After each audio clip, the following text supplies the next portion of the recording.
देखो भाई इधर डेप्रिसिएशन में जो टॉपिक है वो है पार्ट वाला, पेपर में यही आता है, बिना पार्ट वाला क्वेश्चन नहीं आता। कई वाले स्कूल अगर दे दे तो तुम स्कूल वालों को थैंक यू बोल देना, उन्होंने तुम्हें बहुत ईजी दे दिया। बट 90% स्कूलों में अगर डेप्रिसिएशन का क्वेश्चन आएगा तो वो कौन सा वाला आएगा? पार्ट। सर ये पार्ट होता क्या है? पार्ट होता है कि जैसे एक पूरी मशीन है, ये मैंने पूरी मशीन नहीं बेची, उसका कुछ पार्ट था, मान लो ये पार्ट है, पी फॉर पार्ट, ये बेचा है बस, इतना पोर्शन, तो इसे क्या बोलते हैं? पार्ट। अब इसमें थोड़ी सी मुश्किलात बढ़ती है, बाकी नॉर्मल है, ठीक है ना। वो मुश्किल कहाँ पे आएगी वो मैं तुम्हें बता दूंगा, ठीक है ना। तो देखो डेप्रिसिएशन में क्वेश्चन कोई भी हो, सबसे पहले बनानी है समरी। क्या बनानी है? समरी। सर समरी कैसे बनाते हैं? देखो इधर पूरे क्वेश्चन को पढ़ूंगा, जहाँ जहाँ डेट आएगी, क्या आएगी? डेट, बस उस डेट को लिखूंगा। उस डेट पे या तो सेल होती है या तो क्या होती है? परचेज, ठीक है ना। बड़ी सिंपल होती है, बना लोगे तो तुम्हारा हेल्प हो जाएगी। समरी के कोई नंबर नहीं मिलेंगे और ना नंबर कटेंगे, समरी बस तुम्हारी हेल्प करेगा, ठीक है ना। मैंने पिछली वीडियो में बताया हुआ है कहाँ कहाँ हेल्प होगी। सर जी तो देख लो, मेरा भी काम है क्वेश्चन की हिंदी नहीं, क्वेश्चन में डेट ढूंढना। क्या ढूंढना? डेट। सबसे पहले ही आ गई 1 अप्रैल 2021, तो मैं यहाँ पहुँचा 1 अप्रैल 2021। अधिकतर पहली डेट परचेज़ की ही होती है, फिर भी हम चेक कर लेते हैं। अब फर्म परचेज़ क्या कर रहे हो? परचेज़। कितने की परचेज़ कर रहे हो? 12 लाख। तो यहाँ आती है डेट, यहाँ आता है अमाउंट, और यहाँ ब्रैकेट में लिखोगे अगर परचेज़ कर रहे हो तो एम। परचेज़ को किससे डिनोट करते हैं? एम से। और जब मैं सेल करूँगा तो किससे डिनोट करूँगा? एस से। तो सर फिर परचेज़ को भी पी से कर लो ना, तुम कर लेना पी से, कोई दिक्कत नहीं है। मैंने एम क्यों चूज़ करा? क्योंकि अधिकतर क्वेश्चन मशीन है। क्या है? मशीन। तो फिर M1 बेटर रहता है, तुम P1 कर लो, मुझे कोई दिक्कत नहीं है। आ जाओ आगे। लो जी, चलते फिरते एक और डेट आ गई। इस डेट का नाम क्या है? अभी देखो मैंने आगे पढ़ा भी नहीं है, मुझे पता है मेरे काम की है। 1 अक्टूबर 2023, ठीक है ना। अब पार्ट, लो जी, यहाँ से मुझे पता चला कि मैंने पूरी मशीनरी नहीं बेची। क्या बेचा है? पार्ट। अब पार्ट होती मशीनरी, परचेज जोन। सर एक और डेट आ गई, तो सुनो भाई इधर, अगर मैं यहाँ 1/10/2023 लिख चुका हूँ, अगर कोई डेट इससे पीछे की आती है तो वो मेरे काम की नहीं है। तो सर वो क्यों आई है? वो तुम्हें ये बताने आई है तुमने कौन सी मशीनरी बेची है। तो यहाँ पे डेट लिखा है 1 अप्रैल 2021, तो बताओ 1 अप्रैल 2021 को मैंने कौन सी खरीदी थी? M1। तो इसका मतलब था उसका कोई रोल नहीं है, वो सिर्फ ये बताने आएगा कौन सी मशीनरी है, ठीक है ना। फॉर 80,000 वाज सोल्ड फॉर 45,000, तो इसका मतलब है 1 अक्टूबर 2023 को मेन हुआ है सोल्ड, पार्ट बेचा गया। क्या बेचा गया है? पार्ट। तो देखो भाई इधर कितने की बेची है? सर मुझे ना समझ नहीं आ रहा 80 या 45। तो अगर सेल वाली लाइन में, कौन सी लाइन में? सेल वाली लाइन में दो प्राइस दिए हों, तो जो कम वाला प्राइस होता है वो सेल प्राइस होता है। तो इसका मतलब है सेल प्राइस, अच्छा 80 और 45, कम कौन सा है? 45। तो सेल प्राइस कितने का है? 45। तो सर ये जो 80,000 दिया हुआ है ये क्या है? ये है सेल प्राइस कॉस्ट। सर मुझे तो सेल प्राइस और सेल प्राइस कॉस्ट में डिफरेंस ही नहीं पता, तो मैं अभी बताया। तो सेल प्राइस का मतलब है कितने का बेचा, और सेल प्राइस कॉस्ट का मतलब है जो तुमने बेचा है वो खरीदा कितने में था। कॉस्ट का मतलब होता है कितने का खरीदा था। दोनों में फर्क समझ आया? कितने का बेचा और बेचा हुआ कितने का खरीदा था। तो वो जो मैंने खरीदा था कितने का खरीदा था? 80 का, उसे बेचा कितने में है? 45। चलो आगे चलते हैं। And a new machinery at a cost of 158,000 was purchased. तो देखो भाई इसी डेट पे एक तो सेल हुई है, एंड का मतलब है एक और चीज़ हुई है, परचेज, इसी डेट पे। और इस डेट का मतलब क्या है? 1/10/2023। पहले आता है अमाउंट 1,58,000, परचेज है तो किसी नोट करूँगा? M। ये पहली थी तो ये कौन सी हो गई? दूसरी, M2। Install on the same date, उन्होंने मेंशन भी कर दिया था कि कब हुई थी? सेम डेट पे। सर जी डेप्रिसिएशन का रेट कितना है? 10%।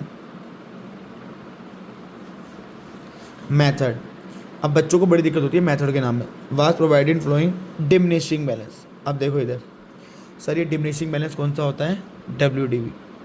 पहले तो सर ये बता दो मैं पहचानूँ कैसे WDV के। देखो इधर WDV के 3 नाम होते हैं। कितने नाम होते हैं? 3। सुन लो भाई इधर,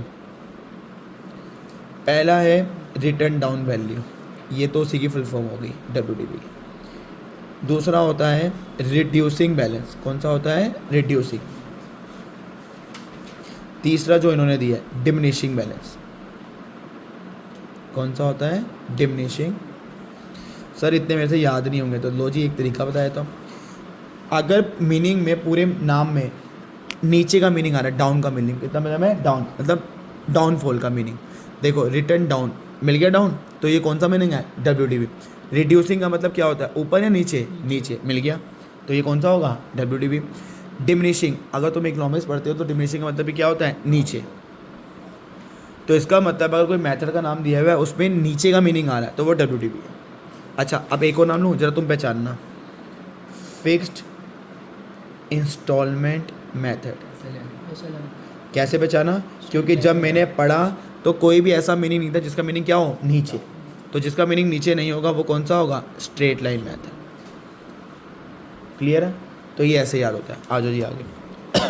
बस ये था, अब मैं बुक को बंद कर रहा हूँ, मेरा रोल ख़त्म। समरी से पूरा क्वेश्चन हो जाएगा। चलो जी, अब मैं यहाँ बनाऊँगा मशीनरी अकाउंट। कौन सा अकाउंट बनाऊँगा? मशीन। फॉर्मेट क्या होता है अकाउंट का? Date, particulars, amount. फिर से डेट, पर्टिकुलर्स, अमाउंट, इनके बीच में लाइन,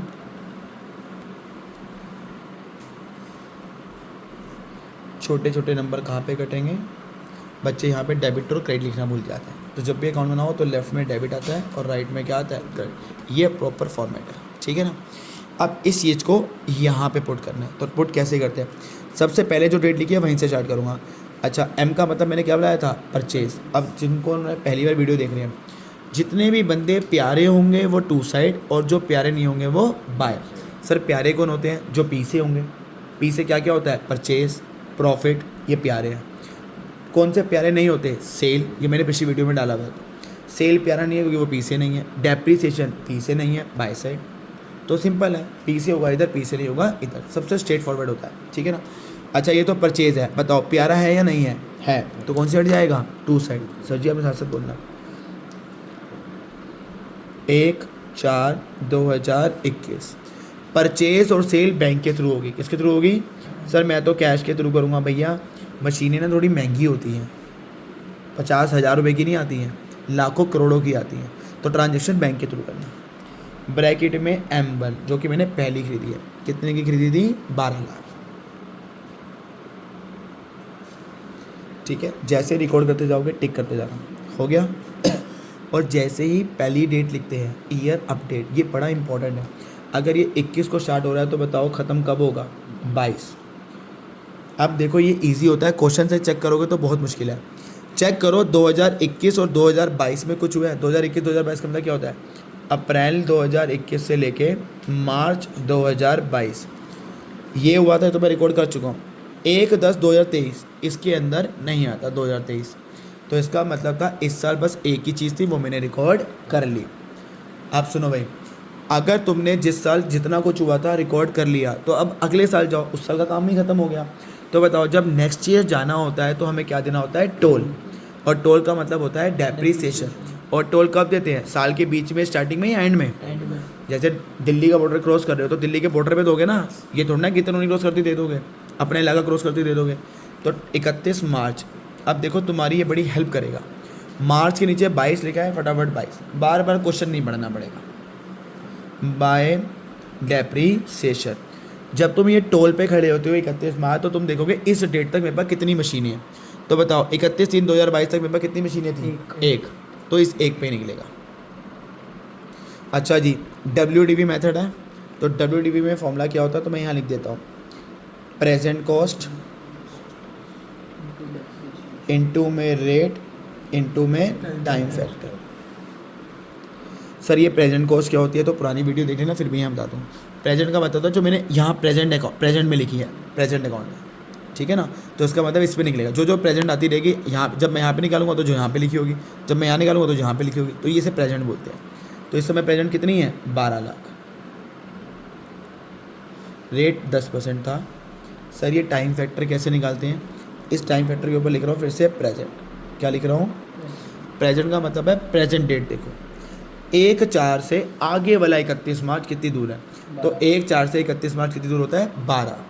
तो इंटू 12/12। नीचे तो 12 आना ही है, ऊपर वो आता है जो तुमने गिने हैं। तो तुमने ऊपर जो 1 अप्रैल से 31 मार्च गिने वो कितने गिने हैं? 12। 12 से 12 तो ऐसे ही कट जाएगा। 12 लाख का 10% कितना होता है? 1,20,000। 10 कम। अच्छा, अगर मैं टोल दे देता हूँ तो क्या खुल जाता है? गेट। पुरानी वीडियो देख के आना अगर तुम्हें बिल्कुल बेसिक नहीं आता तो, ठीक है ना। और जिनको पता है कि टोल और गेट, वो तो यहाँ से स्टार्ट कर सकते हैं। 31 मार्च 22, गेट खुलने का मतलब होता है बैलेंस सीडी। अब बताओ, अगर तुमने टोल दिया है तो उसी दिन में गेट खुल जाएगा या अगले दिन खुलेगा? 31 मार्च में। अच्छा, इसका भी वही होता है, अगर टोल M1 का दिया है तो गेट भी किसका खुलेगा? M1 का। अगर मैंने 2 गाड़ियों का दिया होता तो 2 गाड़ियों का गेट खुल जाता है। हाँ भाई, बैलेंस सीडी का फॉर्मूला पुरानी वीडियो में क्या था? प्रेजेंट कॉस्ट माइनस में डेप्रिसिएशन। क्या होता है फॉर्मूला? अब देखो, प्रेजेंट वाली 12 लाख माइनस में 1,20,000, ये आता है 10,80,000। तो बैलेंस सीडी का फॉर्मूला होता है प्रेजेंट कॉस्ट 12 लाख माइनस में डेप्रिसिएशन 1,20,000, तो 10,80,000। जैसे ही तुम्हारा गेट खुल गया मतलब बैलेंस सीडी फटाफट टोटल करो, और टोटल राइट का नहीं करना, लेफ्ट का। वो इजी होता है। कितना टोटल है? 12। दोनों जगह 12 लाख लिखो और पहला साल तुम्हारा कंप्लीट। डेप्रिसिएशन का फॉर्मूला आना चाहिए, बैलेंस शीट का भी। बैलेंस शीट का फॉर्मूला क्या होता है? प्रेजेंट कॉस्ट माइनस में डेप्रिसिएशन। हो गया। तो इस साल में कुछ पूछना है? आप सुनो भाई, जैसे ही 1 साल हो जाएगा फटाफट पहले CD को BD बनाना है। CD अगला साल जाना है, पहले CD को क्या बनाना है? BD। सर BD कैसे बनाते हैं? क्रॉस। अगर यहाँ बाय में है तो BD कहाँ आएगा? 2 में। अब अगला साल है तो अगला साल कब स्टार्ट होता है? 1 अप्रैल को। कब स्टार्ट होता है? 1 अप्रैल। ईयर वही रहता है, बस डेट चेंज होती है। 22 को ख़त्म हुआ है तो स्टार्ट भी कहाँ पे होगा? 22। ठीक है ना। इसको बोलेंगे टू बैलेंस BD M1। तो बताओ कितना था? 10,80,000। कितना था? 10,80। मैंने कहा था ना, जैसी पहली डेट डालते हैं साल की, ईयर अपडेट करते हैं। ईयर अपडेट यहाँ पे कैसे होगा? +1+1। अगर मैं इसे +1 कर दूँ तो ये बन जाएगा 2022। इसमें +1 कर दूँगा तो 2023। तो मैं एक बार चेक कर रहा हूँ, मेरा अगला साल 22 को स्टार्ट हो रहा है। हाँ जी। तो 22-23 का मतलब होता है अप्रैल 22 से लेके मार्च 2023। आओ समरी की तरफ। क्या 22 और 23 में कुछ हुआ है? सर ये 23, भैया ये 23 था मार्च तक का, और ये 23 मार्च के बाद का है। तो इस ड्यूरेशन में नहीं हुआ। अप्रैल 22 से लेके मार्च 23 के बीच में ये वाली डेट नहीं आती। तो इसका मतलब है इस साल कुछ भी नहीं हो। तो जब साल में तुम्हें कुछ नहीं मिलता रिकॉर्ड करने के लिए, तो फिर अगले साल चलो। कहाँ चलो? अगले साल। और अगले साल जाना तो पहले क्या देना पड़ेगा? टोल। तभी तुम्हें अगला साल जाने देंगे। और टोल कब देते हैं? 31 मार्च। और मैंने कहा था 31 मार्च के बाद ईयर ऊपर आ जाओ। अब मार्च के नीचे लेटेस्ट कौन सा है? 23। और जब हम टोल वाला डेबिशन करते हैं तो मैंने तुम्हें भी बताया था इस डेट तक कितनी मशीनें हैं? एक ही चल रही है। अच्छा, फॉर्मूला क्या था डेबिशन का? Present cost. अब प्रेजेंट में क्या है? 10,80। तो 10,80 पे निकलेगा। 10,80 रेट है 10%। और टाइम फैक्टर भी मैंने कहा था प्रेजेंट डेट। इधर की तरफ प्रेजेंट आओ। 1/4 1/4 से फिर से 31 मार्च कितनी दूर है? 12 महीने। 1 0 कम कर देते हैं। 1,08,000। अच्छा, टोल दे दिया, क्या खुलेगा? गेट। और गेट खुलने को बोलते हैं बैलेंस CD। ठीक है। अच्छा, अगर टोल M1 का दिया तो गेट भी किसका खुलेगा? M1 का। बैलेंस CD का फॉर्मूला क्या होता है? प्रेजेंट कॉस्ट माइनस में डेप्रिसिएशन। प्रेजेंट कॉस्ट है 10,80,000 माइनस में 1,08,000, 9,72,000। कितना आएगा? 9,72,000। जैसे ही बैलेंस CD कर दिया, सर ने कहा था टोटल करो, और टोटल ऐड करने का ना वो मुश्किल होता है। लेफ्ट का टोटल कितना आसान है? एक ही चीज़ लिखी हुई है, 10 लाख। अब पहले बताओ, इन 2 साल में कुछ पूछना है? कुछ नहीं करना, रिकॉर्ड आएगा करते जाना। कुछ नहीं है रिकॉर्ड करने के लिए तो नेक्स्ट ईयर जाना। तो पहले टोल डेप्रिसिएशन, फिर गेट खुलेगा। गेट खुलेगा मतलब होता है बैलेंस। डेप्रिसिएशन का फॉर्मूला ये लिखा है। बैलेंस शीट का फॉर्मूला होता है प्रेजेंट माइनस में डेप्रिसिएशन। ये पिछली वीडियो का सारा कंसेप्ट है। तो इस वीडियो को बंदा तभी देखेगा जब उसे पिछली वीडियो का कंसेप्ट आता होगा। ठीक है ना। बताओ, अभी मैंने तो बताया था जैसे ही साल खत्म होता है सबसे पहले CD क्या बनाते हैं? BD क्रॉस करके। ये बाय में है तो कहाँ जाएगा? 2 में। अब आने वाला है पार्ट का portion. To balance BD M1 9,72,000। पहली डेट पे ईयर अपडेट करते हैं, +1+1 कितना आएगा 23 और 24। 23-24 में कुछ हुआ है कि नहीं, यहाँ आ जाओ। हाँ जी, ये भी डेट आ रही है, देखो ना, अप्रैल 23 से लेके मार्च 2024। 1-10-23 जो है वो अप्रैल 23 के बाद ही आती है, तो इसके अंदर इसके अंदर आ रही है, और इसका मतलब ये भी आ रही है। तो अब इसका मतलब मेरे पास रिकॉर्ड करने के लिए कितनी चीज़ें हैं, 2। इधर आ जा, कितनी चीज़ें हैं, 2। और रिकॉर्ड करने का तरीका है प्यार। सेल प्यारा है कि नहीं है, क्योंकि वो पीछे नहीं है, तो कहाँ पे लिखेंगे, बाय। तो पहले मैं रिकॉर्ड करता हूँ, और रिकॉर्ड करने के लिए जब कुछ नहीं है तो फिर टोल देता हूँ। पहले रिकॉर्ड फिर टोल। हाँ जी, डेट ऑफ सेल 1-10-2023। अब ज़रा इधर देखते जाना। सेल हो चाहे परचेज हो, किसके थ्रू करानी है, बैंक, ब्रैकेट में M1।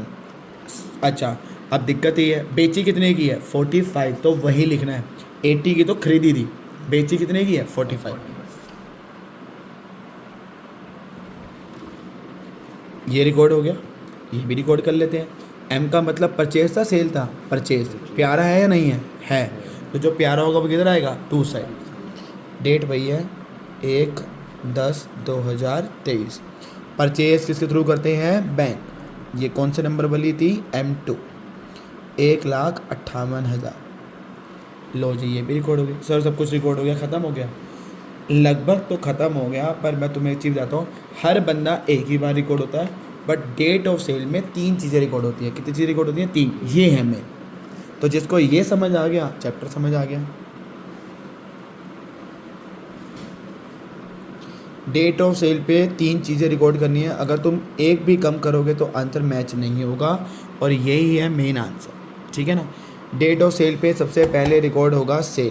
क्या रिकॉर्ड होगा, सेल। रिकॉर्ड करने का तरीका, क्या ये प्यारा है, नहीं, तो ये तो मैं ऑलरेडी रिकॉर्ड कर चुका हूँ। तो पहली चीज़ तो ऑलरेडी रिकॉर्ड है, और ये मैं बाय साइड क्यों लेके गया, क्योंकि ये प्यारा नहीं था। ये तो सिंपल चला जाएगा। जैसे ये सीक्वेंस है, पहले यही रिकॉर्ड करना है। सेल के बाद अगला बंदा आता है डेप्रीसिएशन। अच्छा, अभी तक तुम डेप्रीसिएशन कब तक निकाल रहे आ रहे थे, 31 मार्च, पर ये वाला डेप्रीसिएशन कब निकलेगा, डेट ऑफ सेल। पहले तो मुझे ये बता दो, प्यारा है या नहीं है, क्योंकि पीछे नहीं है, तो कौन सी साइड जाएगा, बाय। चलो जी, अब ये करते हैं, बाय साइड चलते हैं। पर डेट ऑफ सेल पे 1-10-23, बस ये 3 चीज़ें समझ लो, चैप्टर ही ख़त्म।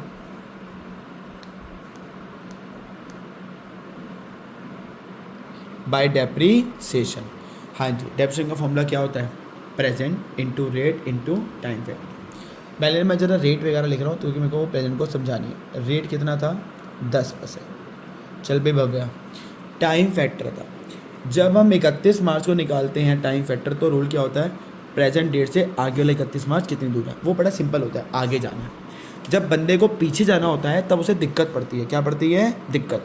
तो दिक्कत दूर करता हूँ, तुम्हें पीछे नहीं जाना, तुम्हारे तक कोई चल के आ जाएगा। मतलब सर कहाँ तक चल के आना है, डेट ऑफ सेल तक। और कौन चलता हुआ आएगा, 1 अप्रैल। तो यहाँ पे जो टाइम फैक्टर लगता है, डेट ऑफ सेल पे जो टाइम फैक्टर लगता है, इधर देखो, वो होता है 1 अप्रैल से लेके डेट ऑफ सेल। और हमारे क्वेश्चन में डेट ऑफ सेल है 1-10, तो भैया 1 अप्रैल से 1-10 जाओगे तो 6 महीने। कितने महीने होते हैं। अब बंदे गलती कहाँ करते हैं, मैं तुम्हें बताता हूँ। अप्रैल, मई, जून, जुलाई, अगस्त, सितंबर, अक्टूबर, कितने हो गए, 7 कर लेते। अरे पीछे जाना था, और 1 अक्टूबर में अगर मैं पीछे जाऊंगा तो अक्टूबर में तो दिन ही नहीं है, तो अगर दिन ही नहीं तो फिर अक्टूबर काउंट क्यों कर रहे हो। इसका मतलब कहाँ तक जाना था, सितंबर तक, तो 6।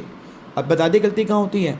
देखो, अगर तुम्हें पीछे जाना है, अगर मान लो यहाँ पे डेट 1-10 नहीं होती, होती 31-10, पीछे जाना था अक्टूबर से, तो अक्टूबर के तो पूरे दिन बचे थे पीछे में, तो अक्टूबर काउंट होगा। बट जब 1 तारीख होगी और मैंने पीछे जाना है, तो फिर वो महीना काउंट नहीं होगा। तो सितंबर तक कितने महीने हो गए, 6। ये वाली गलती मत करना जो मैंने भी बताई है। 6/12। यहाँ पर क्या आना था, प्रेजेंट कॉस्ट, जो कि कितनी है। अच्छा, डेप्रिसिएशन किसका निकलेगा, जो तुमने बेची है। तो मैंने कौन सी बेची थी, M1। कौन सी बेची थी सर, आपको कैसे पता चला M1, क्योंकि जब मैं ये बेच रहा था तब तो मेरे पास थी M1, थी कितनी, M1, तो सही बेचा होगा। तो देखो जी, M1 की प्रेजेंट कॉस्ट कितनी थी, 9,72,000। यहाँ से यह 0.60 है, मैं पक्का 9,72 करते थे, यहाँ था, यहाँ 12 था, 12, यहाँ 10,80,000 था, 10,80,000। तो सर यहाँ 972 था, 972 लिखो ना। मैं लिखता अगर मैंने पूरी बेची होती, यही है डिफरेंस। क्या बेची होती? पूरी। पूरी बेची होती तो 972 ही लिखता। अब मैंने क्या बेचा है? पार्ट। अब मैं यहाँ के फंस गया। 80,000 आएगा। क्या आ गया? ये कह रहा है 80,000 आएगा।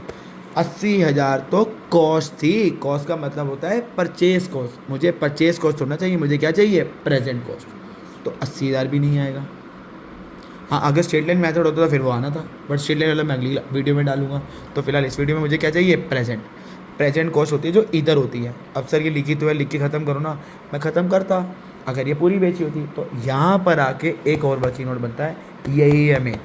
तभी तो पेपर में यही आता है, ठीक है ना। अब देखो क्या होता है। तुमने इस बंदे के 2 टुकड़े करने हैं, क्योंकि तुम्हें इसमें से जो तुमने बेचा है उसकी प्रेजेंट कॉस्ट चाहिए। तो ज़रा ढंग से देखना मैं कैसे निकालूंगा, ठीक है ना। इधर देखो, चलो तुम्हारे लिए यहाँ पे करते हैं। रेशो निकालना है तो पहले उसकी मेन कॉस्ट लिखो। क्या लिखो? Main cost. तो M1 की जो मेन थी, देखो वैसे तो यहाँ दिया हुआ है जो बेचा उसकी, ये मेन कॉस्ट नहीं है, मेन है पूरी मशीन की कॉस्ट। तो M1 की पूरी मशीन की कॉस्ट कितनी थी? 12। रेशो तुम्हें पूरी कॉस्ट देगी। तो देखो भाई, पूरी कॉस्ट कितनी है? 12। अब इसके 2 टुकड़े कर रहा हूँ, ढंग से समझना। देखो ये ऐसे नहीं कि मैंने समझाया और आ गया, ये मैंने समझाया। अब तुम अपनी कॉपी उठाना और वीडियो चलाना, मैं बोलता जाऊँगा, तुम लिखते जाना। एक बार ऐसे हो गया, फिर अगली बार अपने आप करना, हो जाएगा। तो जो चीज़ मुश्किल है वो मुश्किल है, ठीक है ना। इसके 2 टुकड़ों का नाम है, पहले है सोल्ड, सोल्ड पार्ट कॉस्ट, और दूसरे का नाम क्या है? इधर आ जा, अनसोल्ड। मैंने लिखा है जो बेचा, सोल्ड का मतलब जो बेचा उसकी कॉस्ट। तो क्वेश्चन ने मुझे बता दी थी सोल्ड पार्ट की कॉस्ट कितनी थी? 80। वो तुम्हें दे देगा हमेशा, तभी तो रेशो निकलेगी। तो बताओ अगर 80,000 सोल्ड पार्ट की कॉस्ट है, 80,000 एक क्वेश्चन में चला गया, तो अनसोल्ड की कितनी होगी? 11,20,000। 12 में से सीधे चला गया ना। ये क्वेश्चन तुम्हें बताएगा, ऐसा नहीं है कि सोल्ड पार्ट की कॉस्ट नहीं बताएगा तो फिर कर ही नहीं सकते हो। तो सोल्ड पार्ट की कॉस्ट कितनी है? 80। तो अनसोल्ड की कितनी होगी? 11,20। अब देखो काटते कैसे हैं। पहले 0 0 काटो, 4 0 है, कट। इधर की 4 0 कट। 8 की टेबल में 112 कब आता है? 14 में, 1:14। और जिनको इतनी अच्छी मैथ्स नहीं आती है तो 2 की टेबल से काट के देखो। 2 की टेबल पे 4, और ये 2 की टेबल में कब आएगा? 5 6 56। इधर 4, इधर 56। फिर 2 की टेबल में काटो तो काटते काटते आ जाना 1 और 14 ही आ जाएगा। और जिसको डायरेक्ट करना आता है 8 की टेबल में 112, वो वैसे ही कर लेगा। अगर टेबल में ना आए फिर? टेबल आएगा तभी तो रेशो बनेगी। क्वेश्चन ये है कि अगर मान लो 8 की टेबल में 112 आता ही ना, ये क्वेश्चन नहीं बनेगा, फिर तो सोल्व भी नहीं होगा वो, ठीक है ना। चलो 1:14, यही मेन चाहिए थी। अब मुझे इसी के तो 2 टुकड़े करने थे, क्योंकि ये मेरा पूरा है, मुझे पूरा नहीं बेचना, मुझे सोल्ड और अनसोल्ड में तोड़ना है। तो दे दी मुझे रेशो। तो अब देखो मैं क्या लिख रहा हूँ, सोल्ड प्रेजेंट कॉस्ट। ये था सोल्ड पार्ट कॉस्ट, ये है सोल्ड प्रेजेंट कॉस्ट। तो बताओ पहले तो प्रेजेंट कॉस्ट को लिखो। मेरी प्रेजेंट कॉस्ट थी 9,70,000। अब उसका रोल है इनटू में जो रेशो है, बताओ सोल्ड पार्ट की रेशो कितनी आई थी? 1। सोल्ड की कितनी थी? 1। तो मैंने लिखा 1। अपोन में आता है दोनों का सम। 1 और 14 कितने होते हैं? 15। ये कैसे आया? दोनों का सम। अगर होता 2 14 तो 16 आता, होता 6 और 14 तो नीचे 20 आता, मतलब नीचे दोनों का सम आना है। अब आओ अनसोल्ड में, बस यही था वर्किंग नोट, तो जिसमें तुम्हें पूरी जान लगानी थी। हाँ भाई, प्रेजेंट कॉस्ट लिखा तो पहले देखो प्रेजेंट, देखो जब यहाँ कॉस्ट था तो पहले मैंने कॉस्ट लिखी थी। प्रेजेंट कॉस्ट है तो प्रेजेंट कॉस्ट लिखो। तो यहाँ से तुम्हें याद रहेगा किसको लिखना है, ठीक है सर जी।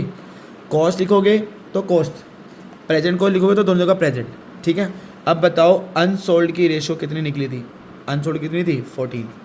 अपोन में दोनों का सब। ये बताइए कितना आ रहा है?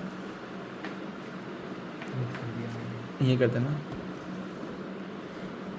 9,72,000 डिवाइडेड बाय 15, 64,800। ये आएगा 9,07,200। इन दोनों का सम यही है 972।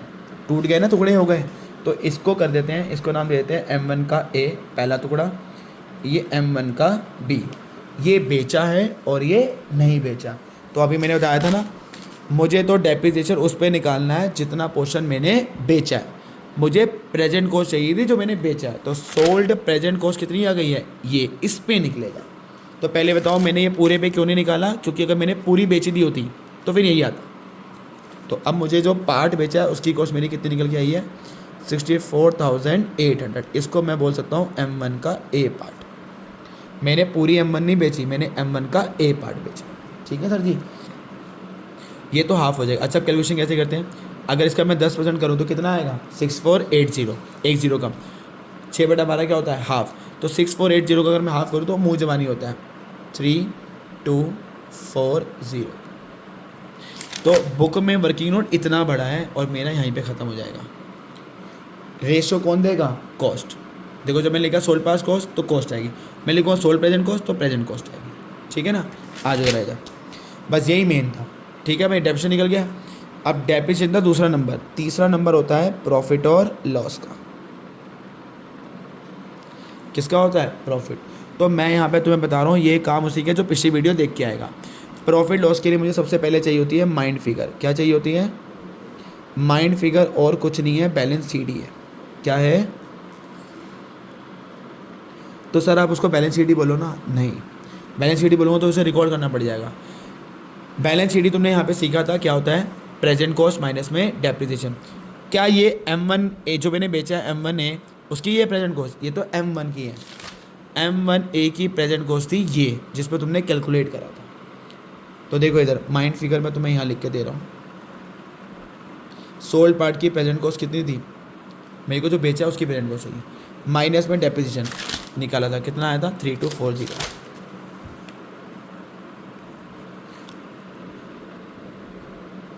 ये आएगा तुम्हारा 61,560। इसे बोलते हैं माइंड, मैंने वही करा है, सोल्ड पार्ट का प्रेजेंट कॉस्ट ये रहा, माइनस में जो मैंने डेप्रिसिएशन निकाला। ठीक है ना, अब जो मेरी माइंड फिगर आती है इसको मैं कंपेयर करता हूँ सेल से। तो मैंने तुम्हें क्या कहा है, इसको करने का तरीका क्या है, पहले पूरी वीडियो देखी, उसके बाद जब अगला क्वेश्चन ये आया चलते रहना वीडियो और करते रहना, उसके बाद तीसरी बार अपने आओ। ये 3 बारी में आएगा, ये नहीं कि तुमने एक बारी समझा और आ गया। जो चीज़ एक बारी की होती है वो ये वाली होती है ऊपर वाले क्वेश्चन की, ये एक बारी में नहीं आएगा। कितनी बारी में आएगा, 3। एक पूरा सुनना है, दूसरा सुन के करना है, और तीसरा अपने आप करना है। ठीक है, कंपेयर करता हूँ सेल से। तो मैंने तो बेचा था वो कितने का बेचा था, 45 का। तो बताओ सेल प्राइस माइंड फिगर के मुकाबले में लो है या हाई है, लो है। तो लो होगा तो क्या होगा, लॉस। कितने का डिफरेंस है, 16,560, इन दोनों का डिफरेंस। अच्छा लॉस प्यारा है या नहीं है, नहीं है। तो चलो जी बाय साइड, और डेट ऑफ सेल पे, क्योंकि डेट ऑफ सेल का ही पार्ट है, 1/10/2023।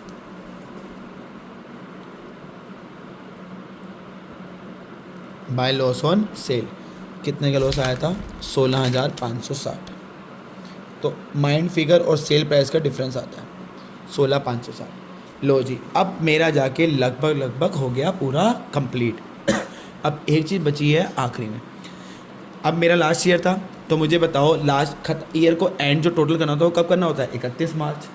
तो मेरे तो अभी 1/10 पे खड़ा हूँ, तो 31 मार्च को क्या देना पड़ता है, पहले टोल, फिर क्या खुलता है गेट, और गेट खुलने के बाद होता है टोटल। तो इसका मतलब है 2 प्रोसेस अभी और रह गए हैं, एक टोल और एक गेट ओपन। चलो आ जाओ टोल के लिए। हाँ जी, टोल कब होता है, 31 मार्च। यहाँ से छुड़ाएंगे, मार्च के नीचे अब लेटेस्ट कौन सा है, 24। अच्छा अब तुम बताओ, मैं यहाँ पे क्या चेक करता था टोल वाले पे, इस डेट तक कितनी मशीनें हैं। तो अब तक तो मैंने 2 ले ली थी। सर आपने M1 तो बेच दिया, 1/10 को बिल्कुल बेच दिया, पर मैंने पूरी नहीं बेची। M1 का अभी कौन सा पार्ट बचा हुआ है, बी पार्ट अनसोल्ड। तो जो मेरे पास मशीनें बची हैं वो बची हैं M1 का बी पार्ट, पूरी नहीं बची, M1 का बी बचा, और M2 तो पूरी बची हुई है। हाँ जी, डेप्रिसिएशन का फॉर्मूला क्या होता है, प्रेजेंट कॉस्ट, पहले M2 का कर लें वो ईजी है। M2 का प्रेजेंट कॉस्ट ये रहा सामने लिखा हुआ है, 1,58,000,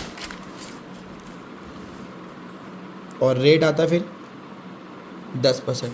फिर क्या आता है, time factor, time factor present. तो वो मेरा इधर है, वो मेरा अगले पन्ने में चला गया है। टाइम फैक्टर प्रेजेंट डेट 1/10 से आगे वाला, कोई टोल में आगे वाला 1/10 से आगे 31 मार्च कितना होता है, 6 में। तो सर हमें कैसे रहेगा आगे जाना है, सबके लिए आगे जाना है, पर जब डेट ऑफ सेल पे आओगे तो पीछे जाना है। तो 1/10 से आगे जाओगे तो कितने महीने होते हैं, फिर से वही 6 महीने। तो इधर देखो भाई 1,58,10 होता है 15,800 और 15,800 का हाफ कर लेते हैं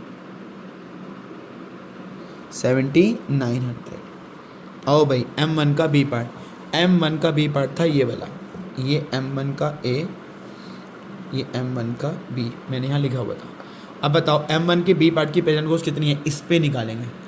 इसके तो अब 2 टुकड़े हो गए 972 के, M1 की कोई वैल्यू नहीं रही। अब M1 के कितने टुकड़े हो गए, 2, M1 का A, M1 का B। तो M1 के B की प्रेजेंट कॉस्ट है 9,07,200। तो यही बच्चा गलती करता है, वो सोचता है 9,72,000 रुपये निकाल, और कोई बंदे तो M1 को ही छोड़ देते हैं, वो सोचते हैं M1 बिक गई, पूरी नहीं बिकी है, बी पार्ट बचा हुआ है 10%। अब देखो भाई इधर M1 की प्रेजेंट डेट थी 1/4 से आगे कितना होता है 12/12, तो ये आएगा 907200। टोल दे दिया, अब क्या खुल जाता है, गेट। सर ये कितने नंबर का आता है, 6 बाय बैलेंस CD। अब बताओ अगर मैंने टोल M1B और M2 का दिया है तो गेट भी किसका खुलेगा, M1B और M2। बैलेंस CD का फॉर्मूला वही रहेगा, प्रेजेंट माइनस में डेप्रिसिएशन। तो मैं यहाँ लिख के दे रहा हूँ M2 की प्रेजेंट कॉस्ट कितनी थी 1,58, माइनस में डेप्रिसिएशन कितना था 7,900। M1 के B पार्ट की जिस पे तुमने निकाला होता है वही उसकी प्रेजेंट कॉस्ट होती है 9,07,200 माइनस में 90,700, ये इसमें से ये माइनस है। तो जो अमाउंट आएगा वो लिख लेना, और यहाँ पे जो अमाउंट आएगा वो लिख लेना, और लेफ्ट का टोटल कर देना, खत्म। ठीक है ना, तो ये कर